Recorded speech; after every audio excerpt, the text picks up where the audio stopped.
sa loob ng office? Wala. So, kagandahan, no? At least. So, before we start, kung paano gumamit ng fire extinguisher, gusto ko lang i-comment yung mga nandito. Siyempre, kasama natin from Pasig City, DRNO.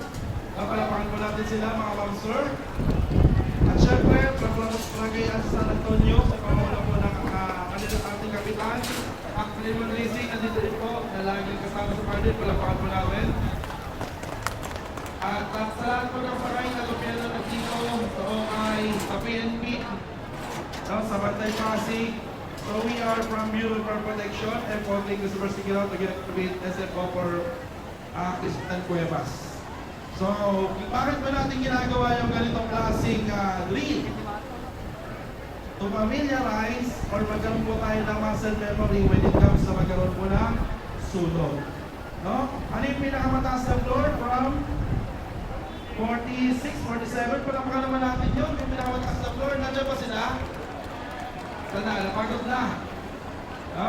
So, nakita nyo mga ma'am, at least na-assess natin yung sarili natin once na magkaroon ng emergency, kung kaya ba natin mag-evacuate.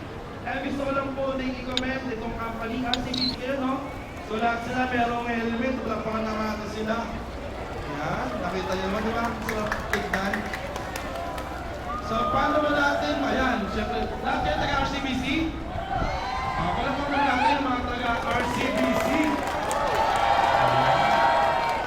At syempre, yung mga ibang company, palapakan din natin at least nandiyan kayo, no? So, I hope sa susunod, meron na rin kayong helmet. So, ano ba yung ginagawa natin once na magkaroon sunog? Remember the word SAFE. S stands for Sound the Alarm. May narinig po bang alarm? Palapakan niyo po yung building nyo kasi merong alarm. Advise the fire department. Meron ba kayong nakikita mga responders katulad ng bombero, ambulance, Philippine National Police? Meron ba? Ayan o. Palapakan nyo, ibig sabihin nakapag-advise kayo. And next is fight the fire. Dalawang uri or klase ang paglaban sa apoy. Una, kayo. Pangalawa, yung inyong emergency response team. At nakalimutan ko pala, palakpakan nyo po yung emergency response team ng buong building. Habang wala po si BFP at ang Barangay San Antonio, pati yung ating Pasig City DRNO, sila po yung una yung magiging responders or bumbero po dito sa building. Ngayon, paano ba natin labanan ng apoy? Kung sa bahay, kung wala kang fire extinguisher, pwede gumamit ng ano yung usual natin pwede gamitin sa bahay? Tubig. Kaya that's why lagi tayo meron dapat stop. Pero mas maganda kung meron tayong ano tawag dito? Fire extinguisher. Paano ba siya gamitin? No? Mga surprises na ba? So before nyo sa gamitin, meron lang na word. No? Anong word yun? T-pass. But before natin na-play word na T-pass, tamang paggawa. No? So nakita nyo yung hawak ni Sir? Doon sa handle, dapat nakahawak. Then, hawakan sa ilalim, idikit sa katawan. Mas malapit siya, mas maganda sa pakiramdam. Diba? Mas malayo, mas mahirap. Tama ba yun? No? Then, apply the word T-pass. T stands for twist the pin. I-twist nyo yung pin until the safety seal is broken. No, yan o. Twist the pin until the safety seal is broken. Sige sir, twist mo na. Twist. Yan. Then, P, pull the pin. Ilahin. Then, aim the nakaset. Hindi tamang paghawak. Sabi nila, hawak may pagmamahal. Yung maka. Iyo. Diba? Saan ito tutok? Sa waist ng apoy. Then, pick the end or squeeze the lever and sweep from side to side. Kung ganito kalaki yung apoy, yung pag-sweep ay ganito rin ka lawak. Remember, dapat naka-aim sa base ng apoy. Okay ba yun? May natutunan? Okay, ngayon, sino yung mga malalakas ang loob na magta-try ng fire extinguisher? Sige sir, tingnan na natin yung mga representative nung pag kaya pa yung init, yatake, pag hindi. Dito ka na ma'am, lapit ka na. Ayun, no? Nahuli ka. Yeah? Yan ang or what? Sige sir. Magaling talaga manghuli si sir. Sige. Lumipat yung ano ah. Atin ah. Okay. Pag ganyan, pag kayo tatapat sa uso. Lipat na dito, lipat na dito, lipat.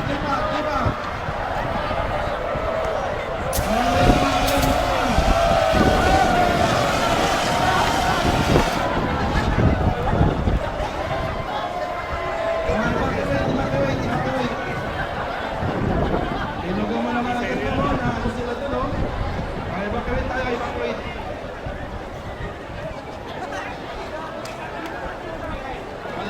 Dito po kayo, dito. Sit po kayo daw, sod. Dito lang po tayo mga ma'am sir, lipat tayo at yung hangin papunta dyan. Sit po kayo dito, sit kayo, maano kayo dyan. Dito kayo. Papunta dyan yung hangin. Sa mga magtatry, makinig kayo ng instruction ha. Tingnan mo sila para silang nakakano, pulpo. Okay, pasol. Papunta dyan yung hangin ha, papunta dyan. Dito. Ay, doon. Okay. Pas namin, tama na. Tama na, sir, grabe yung bigay. Sige. Stop! Ayan na. Gusto yung bukunin pa eh. Ako lang ito na. Para gusto tayo. Sige ma'am. Ayos ba? Malaki na yan. Sweet. Okay. Okay sir. Anong isa? Okay. Wala pa natin sila sir. Sino pa? Ready? Okay, up.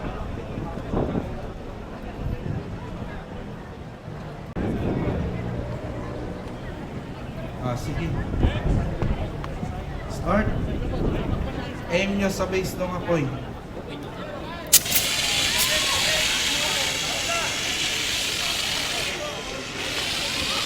Talagang pinagtulungan. Palapakan natin sila ma'am sir.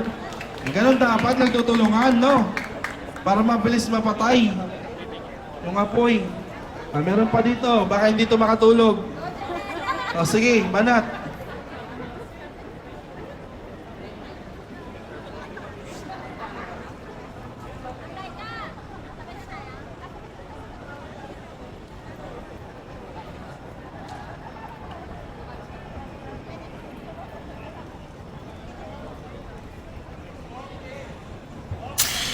Sige, na.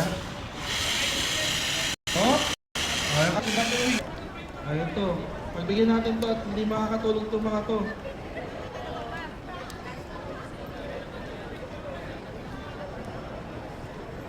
Dami. Dami. Tulog mo siya. Sige, tulog mo na. Sa kanya na. Sige. Yaredo, wala pa. Yan. Hawak sa dulo. Okay. Ayun na. Press mo sir. Ayun, effective. Palapakan natin sila sir. Yan, compress tayo ng konti mga ma'am sir. Okay, so may natutunan po ba? May natutunan?